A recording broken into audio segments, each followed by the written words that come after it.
pindahin. Iya. Angkat. Baik lagi. Iya. Baik, pindahin lagi sana. Iya, angkat lagi. Ya, pindah lagi. Angkat lagi. Angkat turun, pindahin lagi, pindah. Ya, balik lagi. Ya, agak tinggi. Ya, pindahnya agak tinggi.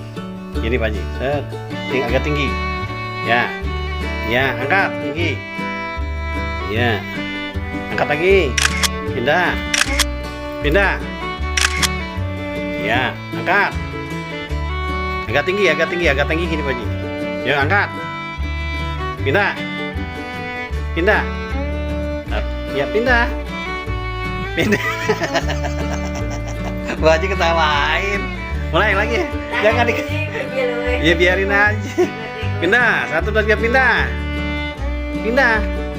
Ini pindah. Iya, pindah. Set. Ayo 1, 2, 3 pindah. Iya. Angkat lagi. Ya, kencang. Pindah lagi. Cepet. Ya, angkat lagi. Lagi. Lagi, angkat. Pindah lagi. Nah, sekarang gini Pak Haji. Angkat gini, gini. Gini, diangkat gini nih. Dari gini diangkat gini. Ya, angkat 1, 2, 3. Ya, terus turun. Angkat lagi. Ya, turun.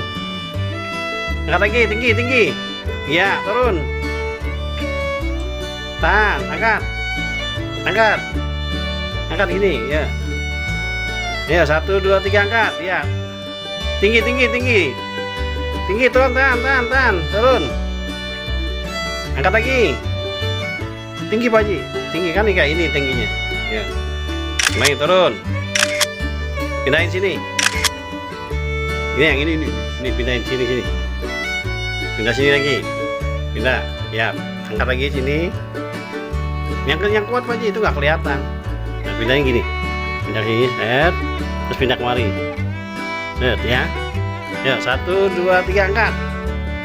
Ya. Pindah lagi. Pindah. Set, angkat. Angkat, pindah sini lagi. Pindah sini. Angkat sini lagi, pindahin sini. Ayo pindah sini. Pindahin sini Pak Haji. 1, 2, 1, gini. Ya.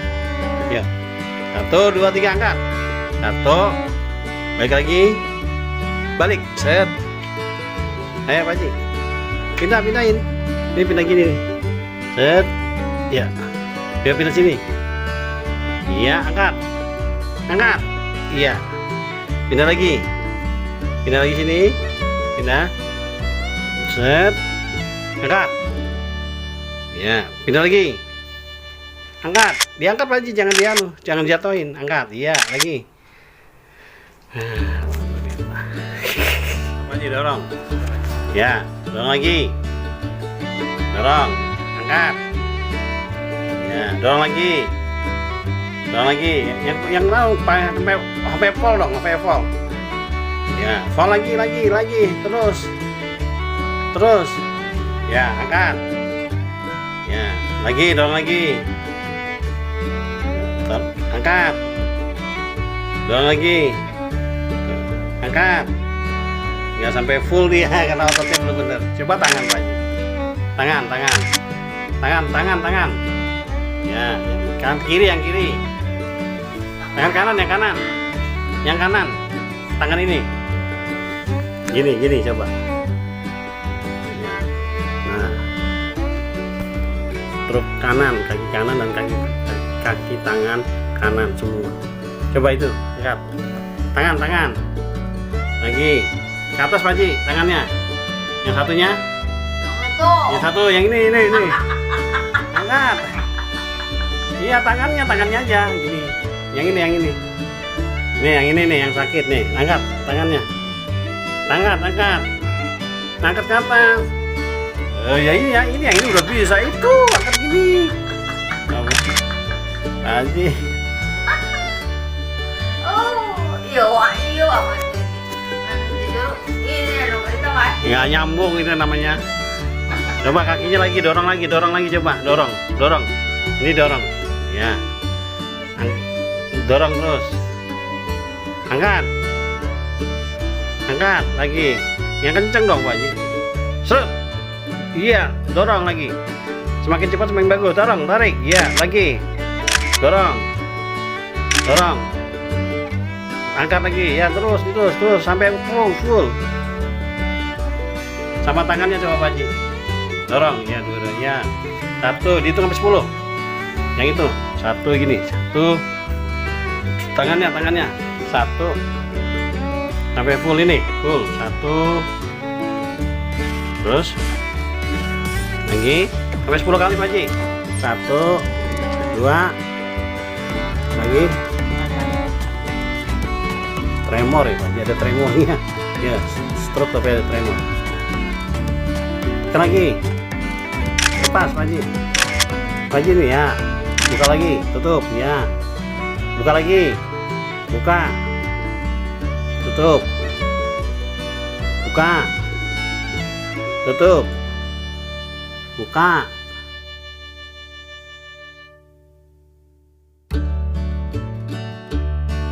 Assalamualaikum, semangat pagi para terapis Indonesia. Pagi hari ini kami ingin sekali sharing tentang bagaimana mengobati sakit stroke dan ada masalah dengan non medis. Para terapis Indonesia, pasien ini pernah mengalami sakit stroke sudah 2 kali.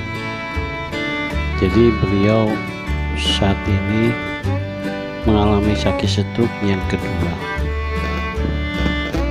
Dan hari ini Bapak Ibu, video yang kami tayangkan merupakan terapi yang ke-9 dan ke-10.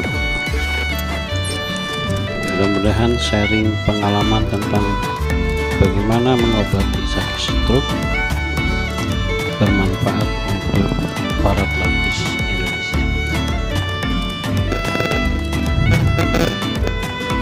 Perlu kami sampaikan bahwa untuk menangani sakit stroke dan terkait dengan non medis, sebelum dilakukan terapi pertama, kedua, 3 dan seterusnya, terlebih dahulu pasien tersebut harus dihilangkan pengaruh non medis. Bagaimana caranya? Caranya adalah Bapak Ibu para terapis Indonesia, yang pertama Bapak Ibu menyiapkan berupa daun secara alami, yaitu pertama daun kelor. Mungkin Bapak Ibu sudah tahu, dan di kalangan para terapis daun kelor ini sudah terkenal.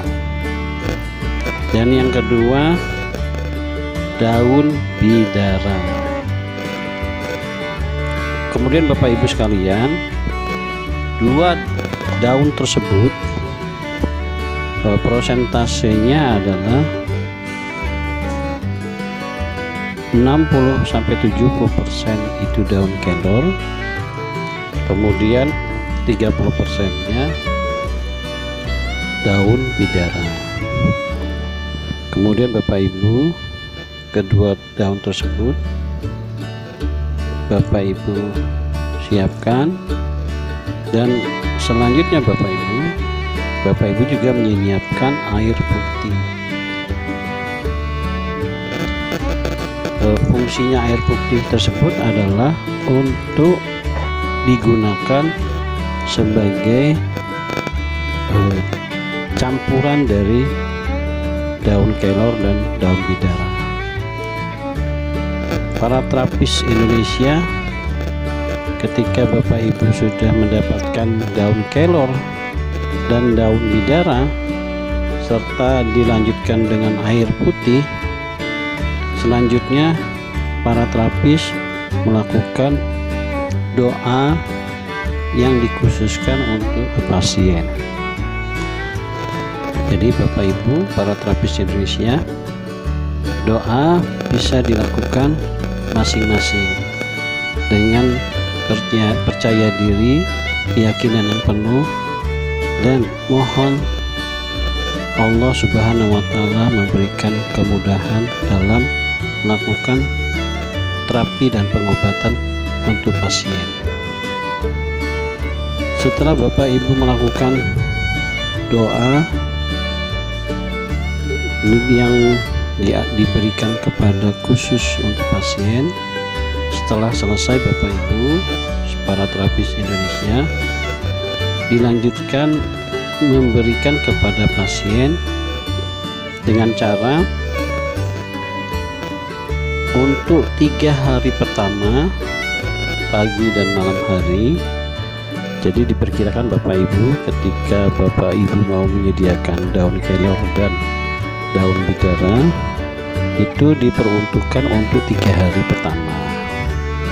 Jadi Bapak Ibu lakukan pemblenderan daun tersebut untuk hari pertama. Jadi Bapak Ibu sekalian, ketika Bapak Ibu sudah memblenderkan dari daun bidara dan daun kelor, kemudian dilanjutkan diberikan kepada pasien. Sebaiknya Bapak Ibu para terapis Indonesia, pemberian air daun kelor dan bidara dilakukan pada pagi hari dan untuk malam hari sebelum tidur, dan sebaiknya minumnya sebelum makan.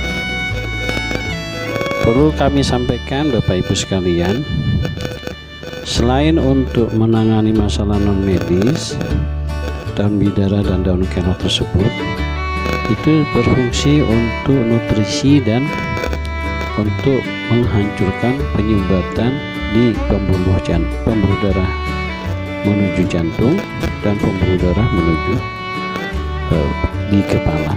Jadi sangat efektif untuk membantu mereka yang bermasalah dengan jantung dan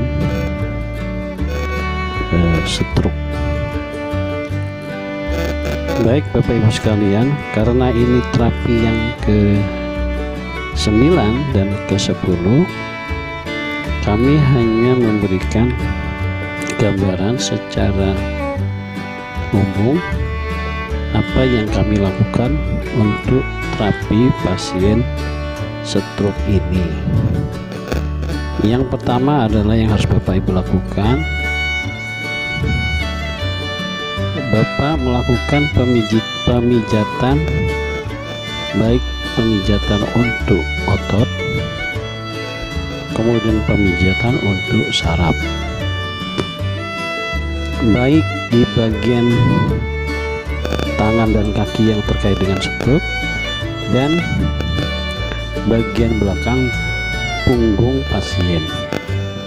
Jadi Bapak Ibu sekalian,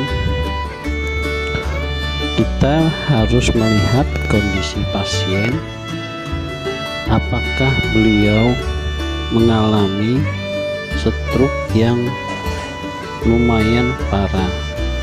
Jika itu terjadi Bapak Ibu, maka Bapak Ibu harus bisa memprediksi mana bagian terdahulu yang dilakukan terapi dan mana yang terakhir.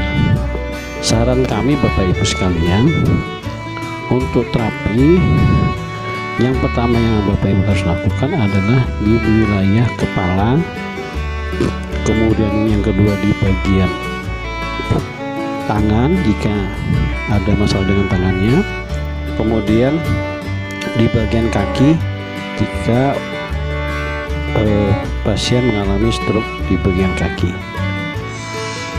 Bapak Ibu terapis Indonesia, pada saat Bapak Ibu melakukan terapis kepada pasien yang mengalami sakit stroke dan ada di non medisnya, Bapak Ibu harus hati-hati melakukan terapisnya, karena biasanya pada saat Bapak Ibu melakukan terapi tersebut pasien akan mengalami kesakitan yang luar biasa, sehingga pada saat melakukan terapis Bapak Ibu harus berhati-hati dalam menangani pasien yang terkait dengan non medis.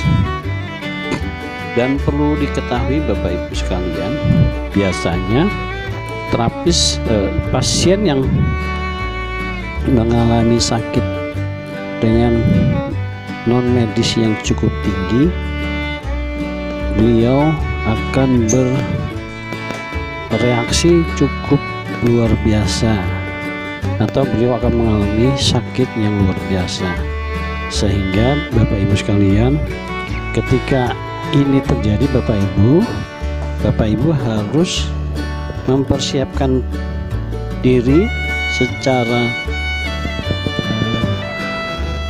matang dan penuh kesiapan, karena menangani pasien yang ada hubungan dengan non medis sangat berbeda sekali ketika menangani pasien yang tidak ada masalah non medis. Dan Bapak Ibu sekalian, terapi yang pertama maupun terapi yang kedua, bahkan sampai terapi yang ketiga, biasanya terapi ini dikhususkan untuk non medis, sehingga Bapak Ibu harus bersabar untuk menangani pasien tersebut. Jika pasien sudah dipastikan sudah selesai non medisnya, Bapak Ibu bisa melakukan terapi berikutnya yang dimulai dari kepala, tangan, dan kaki Bapak Ibu sekalian. Dan Bapak Ibu sekalian, mungkin Bapak Ibu sekalian akan bertanya kepada kami, bagaimana mendeteksi apakah pasien itu mengalami stroke yang disebabkan oleh non medis, atau beliau memiliki salah satu kemampuan sehingga bisa dikategorikan non medis. Maka sangat mudah sekali Bapak Ibu. Yang pertama adalah kita melihat dari wajah pada saat kita melakukan terapis kepada pasien tersebut. Biasanya ketika kita melakukan terapis kepada pasien tersebut, beliau akan memberikan reaksi yang cukup luar biasa yang menunjukkan bahwa beliau tidak suka diterapi dengan menggunakan metode ini. Jadi Bapak Ibu sekalian, secara alami Bapak Ibu bisa mendeteksi sakit yang disebabkan non medis. Jadi Bapak Ibu tidak perlu memiliki kemampuan khusus untuk menangani berbagai masalah yang terkait dengan non medis. Jadi Bapak Ibu cukup menganalisa sejak awal sakit stroke yang disebabkan non medis. Jadi yang pertama kita melihat reaksi yang diberikan langsung dari pasien tersebut. Yang kedua Bapak Ibu, biasanya Bapak Ibu, mereka yang memiliki dengan masalah non medis, beliau memberikan gerakan-gerakan yang tidak normal. Dan gerakan-gerakan yang tidak normal ini menunjukkan bahwa beliau memiliki masalah sakit yang terkait dengan non medis. Jadi Bapak Ibu sekalian, perlu saya jelaskan ulang kembali, untuk pengertian non medis itu ada beberapa hal yang perlu ketahui. Yang pertama adalah non medis yang disebabkan oleh diri sendiri, yaitu pasien yang kesehariannya memiliki kemampuan khusus. Contohnya seperti mereka mempelajari ilmu yang supaya beliau memiliki kemampuan seperti tahan bacok, mohon maaf, seperti kebal terhadap benda-benda tajam, atau mereka memiliki kemampuan untuk melakukan tindakan yang membuat orang lain terpental atau mengalami sakit yang dilakukan sifatnya spontanitas.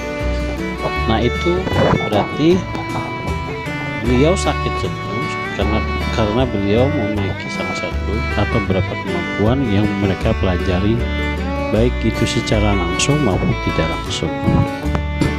Yang kedua, Bapak Ibu, biasanya non medis itu terkait dengan perilaku atau tingkah laku yang kita lakukan kepada orang lain, dan orang lain melakukan orang tersebut mengalami kecewaan dan mengakibatkan ada dendam atau rasa tidak suka terhadap orang tersebut, sehingga orang yang melakukan tindakan yang dilakukan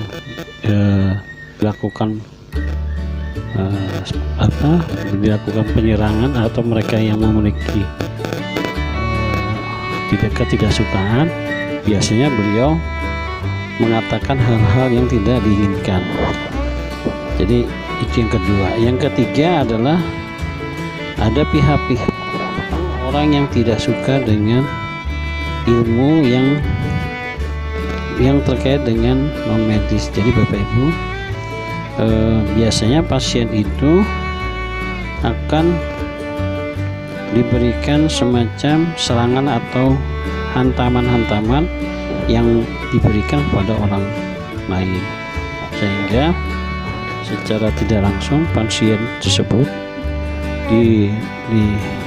diserang yang mengakibatkan beliau mengalami kelumpuhan atau jatuh karena diserang oleh orang-orang tersebut.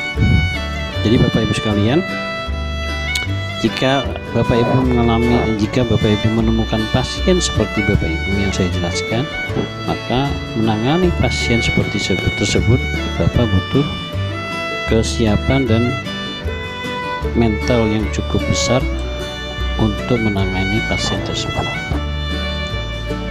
Perlu saya garis bawahi tadi Bapak Ibu sekalian, pada saat Bapak melakukan terapi untuk non medis itu terapi ke-1, 2, dan 3 kita menangani non medisnya dulu, kemudian terapi ke-4 sampai berapapun baru menangani sakit stroke tersebut.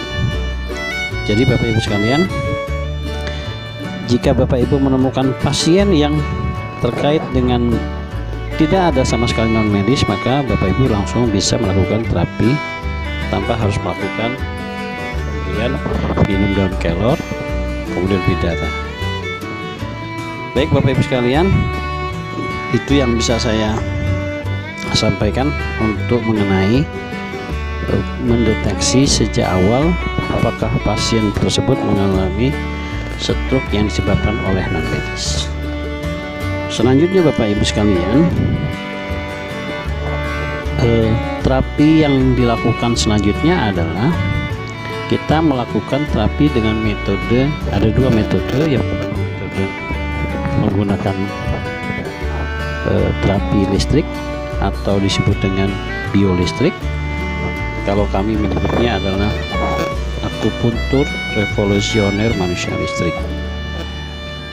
Ini sebuah metode yang digunakan untuk menangani pasien yang medianya menggunakan listrik. Jadi Bapak Ibu, kalau Bapak Ibu memiliki kemampuan untuk terapi seperti yang saya lakukan, maka terlebih dahulu sebelum melakukan terapi listrik atau biolistrik kepada pasien tersebut, Bapak Ibu melakukan terapi yang kedua, yaitu terapi totok punggung, kemudian totok saraf di bagian-bagian sakit stroke, dan di bagian-bagian yang terkait dengan otot. Jadi Bapak Ibu sekalian, karena kita menangani stroke yang dialami pasien itu adalah tidak aktifnya kaki dan tangan, maka Bapak Ibu harus bisa mendeteksi bagian-bagian mana yang harus diterapi. Ya, baik Bapak Ibu, jika Bapak Ibu ingin melakukan terapi totok saraf dan totok punggung, maka yang harus Bapak Ibu perhatikan ketika Bapak melakukan terapi totok punggung adalah Bapak Ibu harus melihat kondisi struktur tulang di tulang belakang, atau dibilang atau kami sebut sebagai kerangka tulang belakang atau ruas kiri ruas kanan. Jadi Bapak Ibu di tulang punggung itu ada tulang belakang, dan itu adalah merupakan pusat saraf untuk anggota tubuh para pasien. Jadi Bapak Ibu sekalian, Bapak harus meraba di bagian tulang belakang dari atas, dari kepala bawah, dari atas sampai ke tulang ekor. Bapak Ibu raba, Bapak Ibu sentuh, di mana jika terjadi ada penggumpalan atau ada semacam penumpukan di daerah bagian ruas saraf di tulang belakang itu, maka Bapak Ibu melakukan penotokan di bagian tersebut. Dan perlu diingat Bapak Ibu, dan harus digarisbawahi, ketika Bapak Ibu menotok di bagian tulang belakang, jangan menotok jangan menotok di tempat tulang belakang persisnya. Jadi Bapak Ibu jangan melakukan penotokan di tulang belakang persis, akan tetapi melakukan penotokan di sebelah kiri dan sebelah kanan tulang belakang. Itu yang Bapak Ibu sekalian lakukan. Jadi Bapak Ibu menotok di tulang belakang, di bagian-bagian di bagian-bagian tulang belakang yang mengalami penumpukan pada darah. Jadi Bapak Ibu melakukan penekanan di bagian tersebut, sehingga pada saat melakukan penekanan Bapak Ibu akan merasakan bahwa di tulang belakang itu ada masalah dengan penumpukan darah, dan ini adalah salah satu penyebab kenapa terjadinya stroke, yaitu karena peredaran darah menuju kepala yang tersuplai melalui saraf di tulang belakang itu mengalami hambatan. Jadi Bapak Ibu selesaikan dari atas punggung, dari atas di bawah leher tulang belakang sampai tulang ekor bagian bawah. Itu yang pertama. Dan biasanya terapinya 1 sampai 2 kali. Jika pasiennya cukup berat, maka sampai 3 kali, bahkan 4 kali. Nah, kenapa harus dilakukan itu dulu? Karena supaya pasien bisa mengalami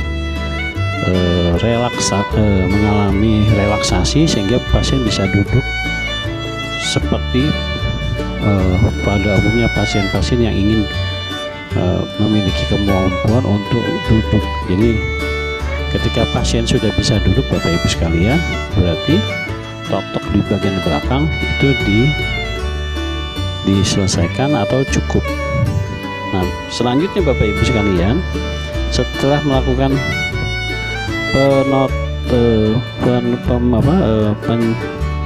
kalau bahasanya membuang gumpalan-gumpalan di tulang belakang dengan menggunakan teknik totok punggung, selanjutnya Bapak Ibu bisa lari di wilayah kepala. Jadi Bapak Ibu di bagian kepala, Bapak Ibu bisa lakukan persis sama dengan yang dilakukan di tulang belakang. Bapak Ibu meraba di bagian kening. Jadi di bagian kepala itu ada kening. Nah, kalau ada semacam kerikil-kerikil dan seolah-olah terjadi pembatuan di bagian kepala, dan itu Bapak Ibu rasakan, maka tugas Bapak Ibu adalah bagaimana supaya kerikil-kerikil tersebut itu Bapak mengalami kelancaran sehingga tidak ada lagi. Itu yang pertama.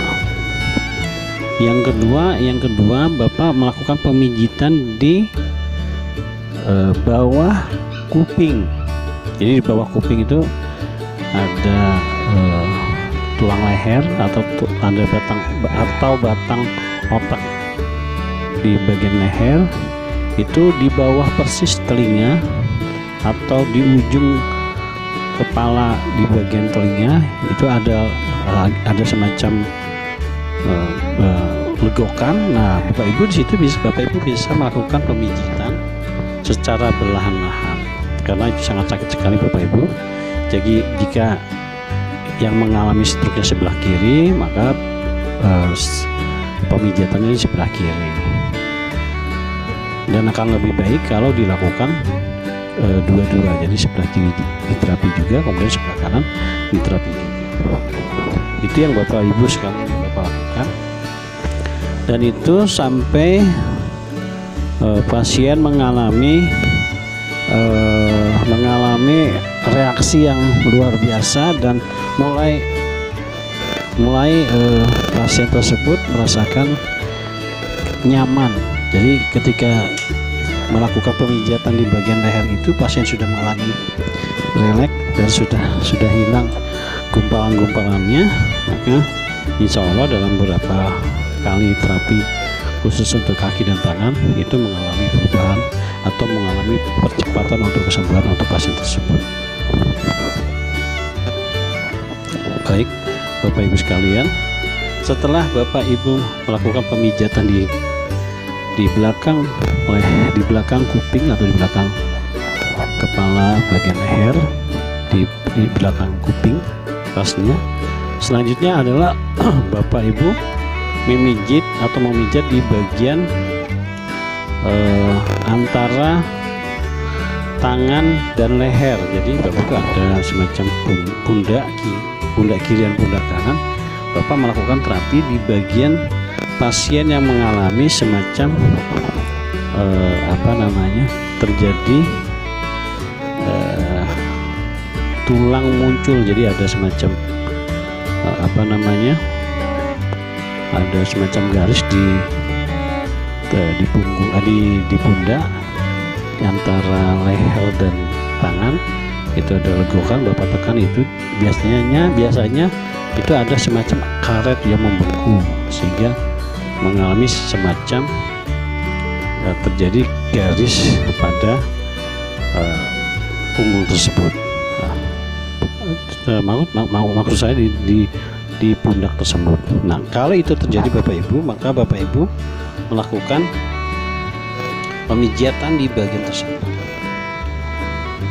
Kalau itu sudah selesai, maka selanjutnya Bapak Ibu melakukan terapi di bagian tangan. Nah, bagian mana yang Bapak terapi di bagian tangan? Bapak Ibu masuk di belakang tangan. Jadi masuk di ketek, kalau orang bilang ketek, di bawah ketek itu Bapak Ibu melakukan pemijatan. Sama persis apa yang dilakukan di punggung. Kalau dia mengalami ada benjolan-benjolan, kerikil-kerikil, maka itu yang Bapak harus lakukan pemijitan. Ya. Kemudian dilanjutkan ke tangan, kemudian di pergelangan tangan dilakukan sama, kemudian dilakukan pemijatan di bagian kaki juga sama. Nah, setelah tangan Bapak Ibu selesai, Bapak Ibu melakukan pemijatan di tangan di bagian punggung tangan atau bagian luar tangan. Bapak lakukan pemijatan sampai akhirnya ketika Bapak Ibu melakukan pemijatan, Bapak Ibu akan mengalami namanya terjadi kerikil-kerikil. Nah, itu Bapak Ibu lakukan supaya Bapak Ibu selanjutnya Bapak Ibu bisa melakukan penghancuran di bagian jari-jari pada tangan pasien sampai pergelangan tangan pasien, sampai akhirnya pasien mengalami hilangnya kerikil-kerikil tersebut. Itu yang Bapak Ibu terapis Indonesia lakukan.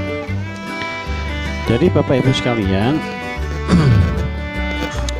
ketika Bapak Ibu sudah melakukan pemijatan di bagian tangan dan hilangnya kerikil-kerikil di bagian tangan tersebut, selanjutnya kita akan melakukan terapi di bagian kaki. Yang Bapak lakukan pertama adalah Bapak Ibu melakukan pemijatan di kaki bawah, jadi mendekati kaki kaki jari-jarinya. Nah, itu di bagian atas atau bagian atas kaki, itu punggungnya kaki, Bapak Ibu melakukan kerikil, pembunuhan kerikil-kerikil tersebut. Sehingga Bapak Ibu sekalian, ketika Bapak lakukan pemijitan di bagian punggung dari kaki tersebut, Bapak Ibu akan mengalami apa yang dinamakan hilangnya, atau pasien akan merasakan bahwa ketika dilakukan pemijatan di bagian kaki yang ada kerikil-kerikil itu akan merasakan hilang. Dan setelah dilakukan penerapian pemijatan di bagian tersebut dan sudah hilang, maka biasanya pasien tidak akan merasakan sakit.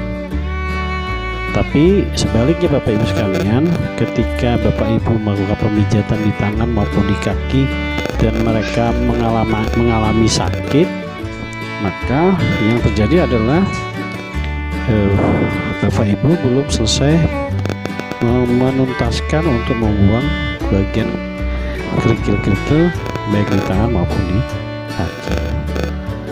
Baik Bapak Ibu sekalian, itu yang Bapak lakukan untuk melakukan pijat totok, baik itu saraf maupun otot. Nah, berikutnya Bapak Ibu sekalian, cara yang dilakukan berikutnya adalah Bapak Ibu melakukan terapi biolistrik atau akupuntur revolusioner manusia listrik. Yang Bapak Ibu harus lakukan adalah Bapak Ibu sudah memastikan, yang pertama adalah peredaran darah arah kepala itu berjalan dengan lancar, kemudian tekanan darah bisa menjadi normal kembali, jika ada penyumbatan di jantung sudah tidak ada lagi, kemudian kolesterol dan pemeriksaannya dilakukan di bagian leher itu berjalan dengan lancar, dan artinya itu sudah tidak ada penyumbatan lagi, maka terapi biolistrik sangat mungkin sekali bisa menyelesaikan masalah-masalah atau menormalkan kembali supaya lancar peredaran darah dari kepala sampai di bagian leher. Jadi Bapak Ibu bisa melakukan ini supaya Bapak Ibu bisa membantu lancarnya peredaran darah. Jadi untuk terapi akupuntur revolusioner manusia listrik itu sangat efektif sekali untuk melancarkan peredaran darah ke seluruh tubuh serta mengaktifkan kembali saraf-saraf yang dan menyeimbangkan kembali fungsi organ di dalam tubuh. Jadi Bapak Ibu sekalian, penggabungan dua metode terapi atau bahkan lebih dari dua metode terapi. Yang pertama itu terapi akupuntur revolusioner manusia listrik, dilanjutkan dengan totok punggung dan saraf serta pijat refleksi yang Bapak Ibu lakukan. Para terapis Indonesia sangat efektif. Jika Bapak Ibu lakukan terapi dengan ditambah dengan metode yang lain seperti bekam, itu sangat efektif untuk pemulihan dan penyembuhan pasien, untuk pasien yang terkait dengan stroke yang disebabkan oleh non medis. Baik Bapak Ibu sekalian, saya tidak menjelaskan lebih rinci bagaimana cara teknik yang digunakan untuk terapi stroke yang disebabkan oleh non medis. Bapak Ibu bisa melihat video-video kami di channel HDR TV. Di situ banyak sekali metode atau cara terapi untuk menangani berbagai masalah stroke. Jadi Bapak Ibu bisa melihat secara rinci teknik-teknik yang kami gunakan untuk pengobatan stroke. Ya, Bapak Ibu sekalian, mungkin Bapak Ibu akan bertanya kepada kami, seberapa efektifkah teknik pengobatan ini? Perlu kami garis bawahi bahwa dengan penggabungan dua metode terapi, baik itu biolistrik dan totok punggung serta saraf, baik otot maupun saraf, itu sangat cepat sekali penanganan untuk pasien yang terkait dengan masalah stroke. Nah, jika stroke-nya tidak ada masalah dengan non medis, biasanya 2-3 kali bahkan sampai 4 kali saja terapi akan mengalami perubahan yang sangat signifikan, mencapai 50-65%. Jadi Bapak Ibu sangat cepat sekali jika metode terapi yang digunakan, jika ini dilakukan secara Bapak Ibu sekalian. Untuk menangani masalah stroke, Bapak Ibu harus melakukan supporting baik secara terapis, kemudian begitu juga dengan doa-doanya, dan ditambah dengan herbal. Jadi Bapak Ibu sekalian, carilah herbal-herbal yang membantu masalah stroke, terutama pertama untuk menghancurkan penyumbatan darah di kepala, kemudian melancarkan peredaran darah di kepala, kemudian melancarkan penyumbatan darah di jantung, kemudian menghancurkan kolesterol dan darah tinggi. Kami sangat merekomendasikan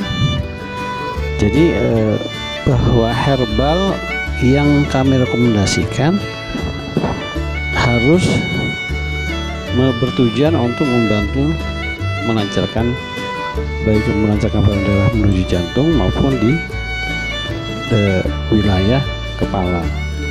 Juga bisa membantu masalah tekanan darah dan kolesterol. Jadi Bapak Ibu, kalau ada produk yang bisa membantu dalam hal ini herbal, Bapak Ibu bisa mempergunakan herbal tersebut. Itu yang kami lakukan Bapak Ibu. Dan pasien ini Bapak Ibu yang kami lakukan ini sudah 9 sampai 10 kali terapi. Alhamdulillah, hari pertama sampai hari ketiga kami melakukan terapis non medisnya dulu. Jadi daun kelor dan daun bidara kami berikan, kita deteksi sampai hari ketiga, dan jika dinyatakan selesai maka kita melakukan terapi berikutnya. Jadi Bapak Ibu, sampai di hari ke-6 pasien ini bisa menggerakkan tangan. Yang awalnya pasien ini tidak sama sekali tidak bisa menggerakkan tangan, dalam waktu 6 kali terapi beliau sudah bisa menggerakkan tangan. Kemudian setelah 6 kali kita coba fokus di bagian kaki.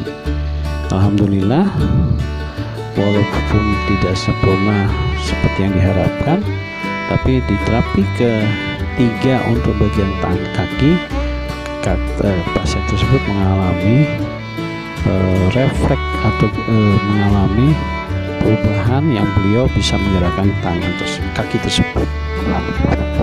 Jadi harapan kami beberapa kali terapi ke depan mudah-mudahan beliau bisa berjalan dengan sempurna. Oke Bapak Ibu sekalian, ini saja yang kami bisa sampaikan, dan mudah-mudahan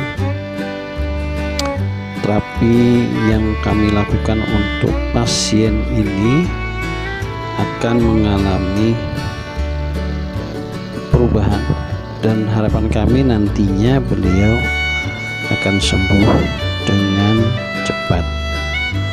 Untuk itu Bapak Ibu, mohon doanya, mohon dukungannya supaya beliau cepat sembuh. Yang terakhir Bapak Ibu, sebelum kami akhiri penjelasan tentang metode terapi ini, kami juga mohon bagi Bapak Ibu yang belum subscribe, share, like, and comment, segera lakukan subscribe, like, and comment, karena kami akan memberikan materi-materi berkelanjutan supaya Bapak Ibu bisa mendapatkan informasi secara lengkap. Itu saja yang bisa kami sampaikan, semoga bermanfaat dan Bapak Ibu bisa melanjutkan melihat hasil terapi yang kami lakukan hari ini.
Ini kan kalau pencet sini kan, ini kan uratnya ketarik Pak.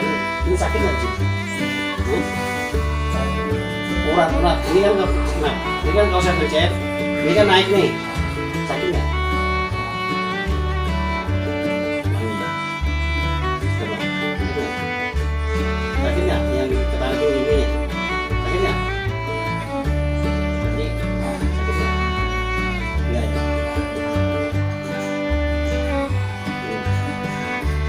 Nggak ya?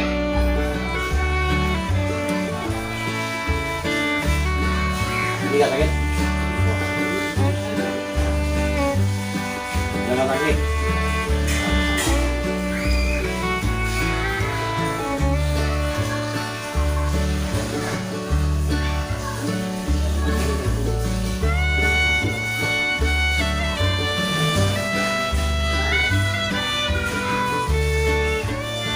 Ini bukan sakitnya Pak Haji, nyari seragam darahnya saya lancar, bukan sakit. Ini jauhnya banyak.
Kalau dia ditutup terus mungkin begini banget ya.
Aduh. Pak, tolong Pak ini Pak. Meja kursi kecil. Iya.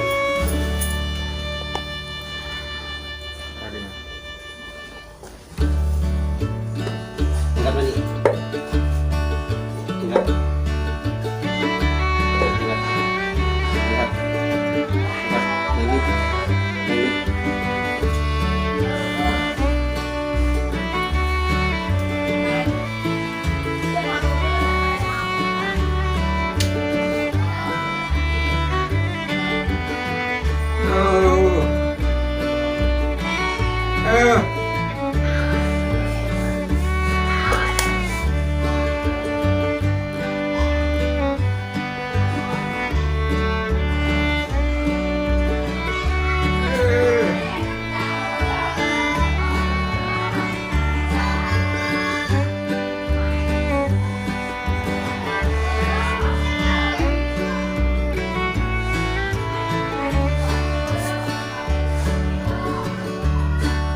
Burung tuh merah ya Pak?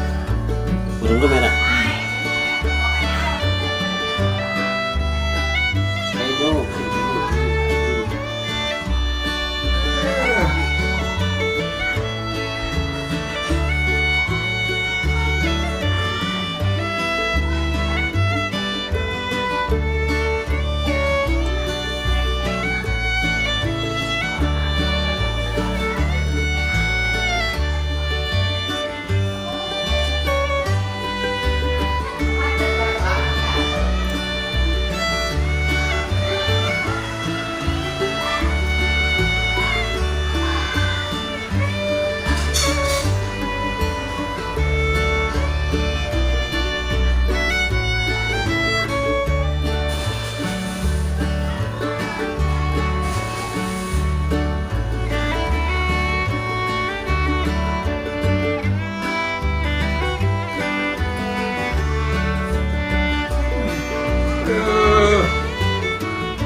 Tulang.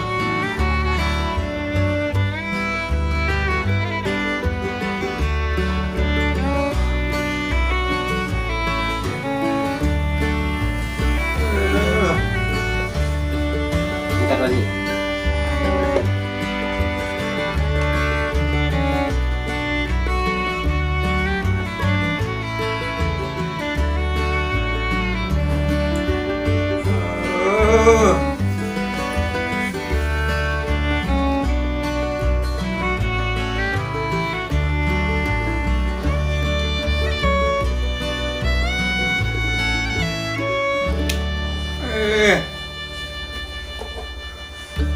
Habis. Habis apa? Habis apa?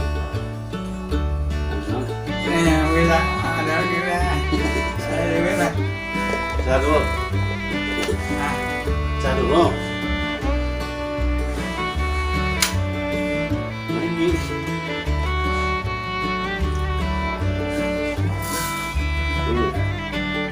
Ini pelan-pelan aja Panji.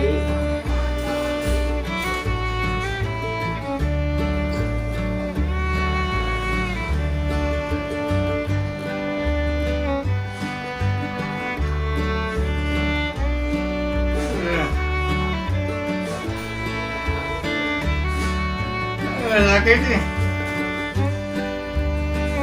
Agak ada sih. Non, Agak ada gimana? non. Ah. Awal Panji. Saya nggak ngerti Panji. Untung saya nggak ngerti. Agak ada gimana? Hah? Agak ada gimana? Baluran. Masa? Oh, Gini doang gini. gitu. Sakit? Nah, ngomong apa Pak? Dan temennya di JIP kan. Kalau si Jai begini juga? Tahu mana? Betul. Gimana dia apa ini? Gini. Sakit? Ya. Ini begini doang? Tadi satu ini. Satu ini sakit aja ya. Sakit.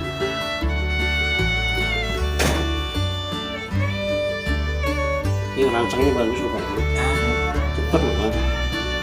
Ini sabar aja dikit aja, sabar dikit.